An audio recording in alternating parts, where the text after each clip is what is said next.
Welcome to the future. Ray Poynter here, and I'm going to share my State of the Nation review about research and insights, where we are and where we're going. In a nutshell, what is my message? Yes, there is going to be more research in the future. We're going to see more surveys, depth interviews, focus groups, ethnography.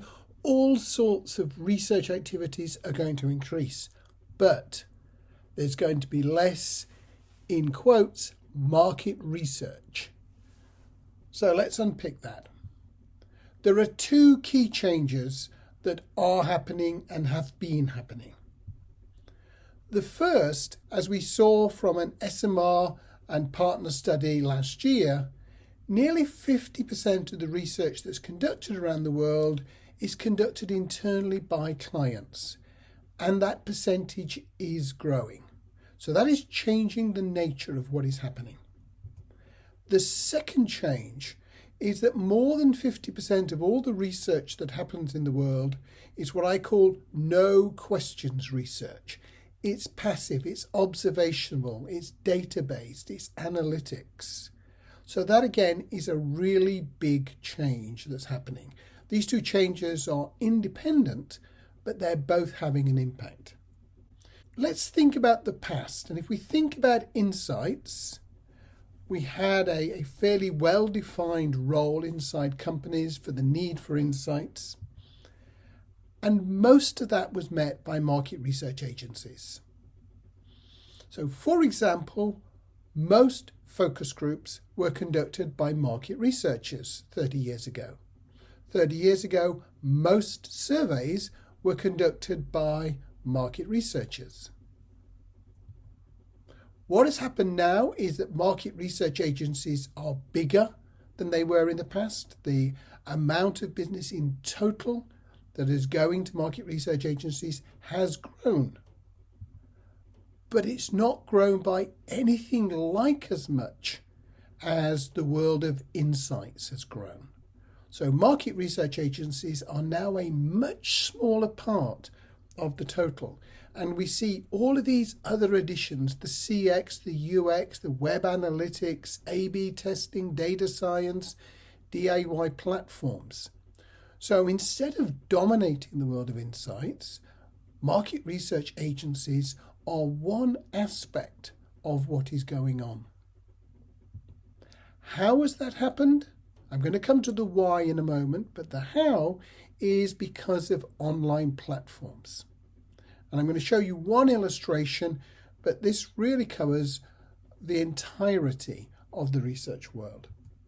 So if we go back to about 1991 and we think about surveys, they were conducted on paper or by telephone or by computer-aided personal interviews. It required field forces and call centres. It required the knowledge of how to print surveys and distribute them and punch the information in, or scripting skills and analysis. So that is why nearly all surveys back in 1991 were conducted by market research agencies. Let's go forward to now. Now the sample tends to come from online panels, or it comes from electronic customer lists, or it comes from online communities. We have got these SaaS, software as a service tools of every complexity, simple ones through to really complicated, and that's how the data collection is overwhelmingly conducted. Projects, you can simply go and create a questionnaire and then you can buy some sample. Or you can have pre-prepared solutions. You can do an ad test with Zappi just by uploading your materials and paying for it online. And there are now more and more and more services like that, pre-prepared solutions. So all of a sudden, you don't need those skills that you needed in 1991. So many more people can come into this space. Here's a really interesting project that Patrick Comer from Lucid is working on, which is this research technology scape, ResTech. And if you look at this, what we would think of as traditional market research is a little bit of a blue box in the top corner. The vast majority of it is leveraging platforms in different ways and different shapes and different forms. Similarly, if we look at last year's SMR Global Market Research Report, what we see is this structure here: established and tech-enabled, active and passive, quant and qual. The world has changed massively, and it's changed because of these platforms. I think there is a problem with the way that most market researchers, trade associations, many of the agencies look at the world of insights. And it's like the Chinese story of the frog at the bottom of the well. The frog lives at the bottom of a deep well. It can see light at the top. And one day a bird flies in to say, there's a whole world outside there. The world is not limited to this deep hole and the little bit of light you can see at the top. And the frog is quite disbelieving. Because I think that when most market researchers think about the price of Qualtrics, they think it's overpriced. And they do that because they're looking at it in the context of market research. If we think about the turnover of market research, traditional market research, as reported by the 2019 SMR GMR, we see that it's about $42 billion. By contrast, Qualtrics is about to have an IPO. It's going to be spun out again, and the estimate is that it is going to be worth $15 billion. Clearly, it is playing in a very different field, and people see it as being in a very different field than just in the market research space. Here is again the same point looking at market capitalization. So Ipsos, one of the largest market research companies in the world, doing classic market research and innovative market research, has a market cap of about $1.4 billion. SurveyMonkey, a relatively straightforward data collection DIY SaaS platform with access to sample, is worth nearly twice as much as a whole research company. Medallia, who focus on customer experience and employee experience, a tiny sector of market research when you look at it through the market research frog at the bottom of the well perspective, is worth 3 times as much as Ipsos. Market research is becoming a minnow in the business of helping organizations make better decisions through the use of human-centric information. If we think of ourselves as in the business of helping companies and organizations make better decisions by leveraging information about people, then market research is a minnow in that field. Why is this change happening? Well, I'm going to put forward 2 particular reasons. One is customer centricity, and the second is agile. And both of these are leading to democratization of insights. If you are customer centric as an organization, you can't just have the insights team working with customers. Every part of the organization needs to be walking in the customer's shoes. They need to be having direct, non-intermediated conversations with customers. That is the first driving force to make all the parts of the organization listen to customers, talk to customers, learn from customers. The second is agile. You can't have agile market research. You have an agile company. You have agile projects. Imagine that you are trying to make some new sustainable, ethical sneakers. That needs to be an agile project. It wants to use research. It wants to use design. It wants to use engineering. It wants to use procurement. Every one of those parts has to be agile, and they have to be connected together. If you outsource the research part of that to an agency, it's really hard for the team who are working in an agile way to get the benefit of the customer insights. So both of those together are leading to this democratization. So in the past, we had customers who spoke to agencies, and agencies spoke to customers. The agency spoke to the insight team, and the insight team spoke to all the business units. And that was a perfectly sustainable model when companies were product-centric and where they used the waterfall method of developing new products. The trend now is to go from customers to business units, not through intermediaries, not through the agencies, not through the insight team. And this is what the platforms are enabling. And there's been a fantastic conversation in LinkedIn around this and about some of the ideas that I've developed for this presentation, including an observation from Ryan Barry, who's the president of Zappi. And we were talking about how insight teams can become coaches. And he talked about an example. We just rolled out an instance of Zappi to 800 marketeers in a global alcohol company. It was bought and vetted by Insights. So these 800 marketeers will be able to develop ideas. They'll be able to communicate with customers directly without having to go through any intermediaries. They will be using the platform. They'll be talking to customers directly. And the quality standards and how it's going to be used have been vetted by the Insights team. And that is a real model for how we're going to go forward. So here are some key questions that arise out of this.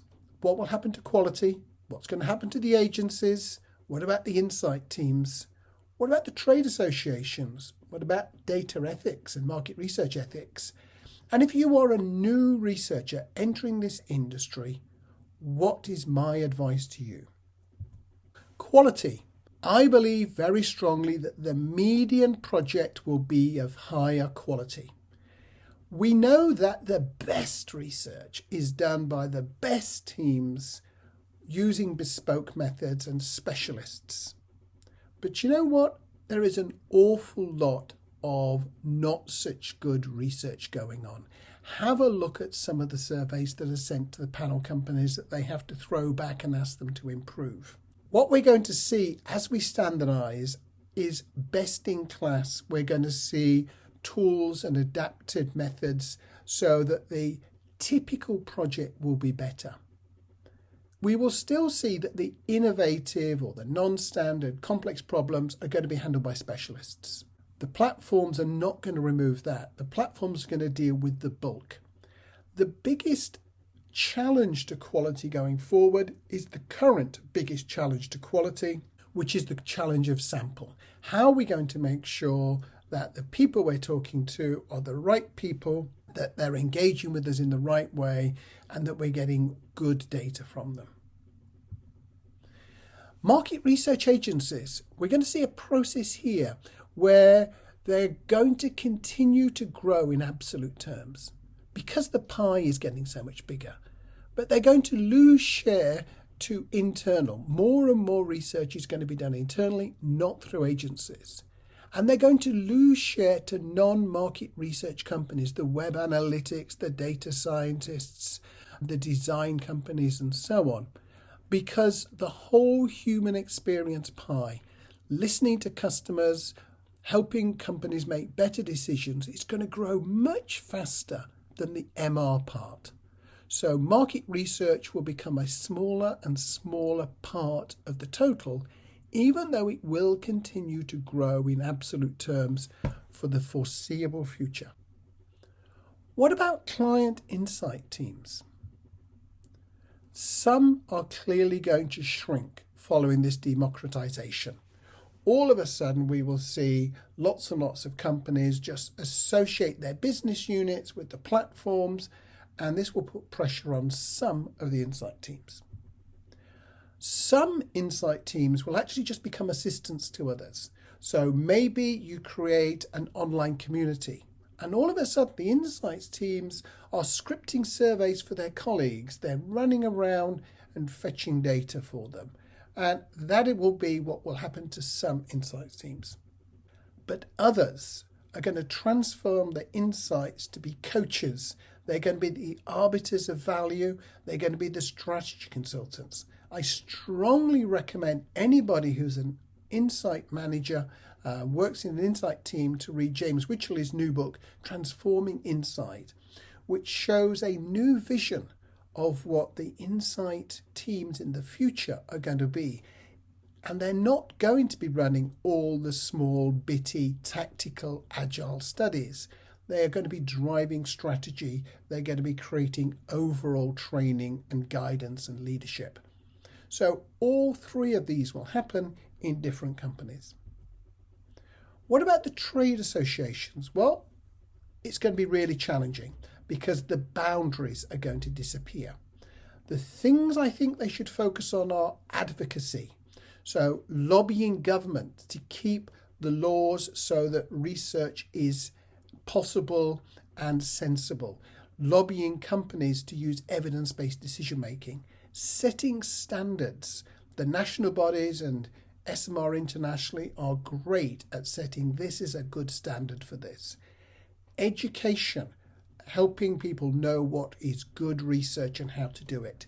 Providing networking opportunities for the people involved in this industry and providing business opportunities. Those, I think, are the 5 things that the trade associations really have to focus on if they're going to create a meaningful role into the future. What about ethics? For commercial research, anonymity is going to be much less common. That is going to be a real challenge for a lot of traditional researchers and for a lot of traditional research companies and for a lot of the trade associations. It's going to be about informed consent. That is going to be the new norm because selling and marketing to participants will be the norm going forward. If we think about what happens with CX, for example, you take your car, you get it serviced, you're not happy with the service, you fill in the survey form, and then as a consequence of that, the form goes back, the electronic form or whatever technique has been used, you receive a phone call, you receive an apology, you receive measures to put it right, you receive possibly some financial compensation. The employees who performed differently might receive training or they might be fired. We're talking about a very different world where the single survey you do results in actions. And quite possibly when you test a new product, you'll get the opportunity to buy it. That is going to be part of the new normal going forward. So we need to work out what are the right ethics to be using. This also means, I believe, that social research will need to separate itself from market research, where anonymity is going to continue to be really important and where dispensation from legislation is going to be really important. So I think we will see social research spin off away from the commercial world of market research. So you're entering this industry as a brand new person. What should you do? You want to be able to understand business questions and needs in the context of human behaviors and beliefs. That is the core essence of what we do. We talk to people, we watch people, we listen to people, we understand behavior, and we use that to give advice to organizations so they can make better business decisions. You need to be able to choose and implement a solution from a range of possible options. Some of those will come from platforms, some of those will come from your own knowledge of doing research, and you need to be able to turn the findings from the research into recommendations. Then you need to lobby for those recommendations. You want to be in the business of persuading organizations to implement the recommendations you've made. That is how you activate the findings. That is how you become more valuable. So focus on using machines or platforms every time they can do the job. If they can do the job well enough, use the machines. Develop your skills in the area where machines can't do the job. Tying together the patterns, creating the recommendations, choosing the best research approach, looking out for the pitfalls that the system might throw up, and making sure that your recommendations are implemented. What is the future of market research? The need to understand people to enable better decision making will grow. The use of tools and approaches to understand people will grow. We will see more semiotics, we will see more ethnography, we will see more observational research, we will see more data science, more data analytics. We will have more, therefore, semioticians, we will have more ethnographers, we will have more data analysts, strategists, cultural specialists. All of these sort of groups of people are going to grow in number and influence. But there will be fewer market researchers and they'll be doing less, quotes, market research. I look forward to your questions.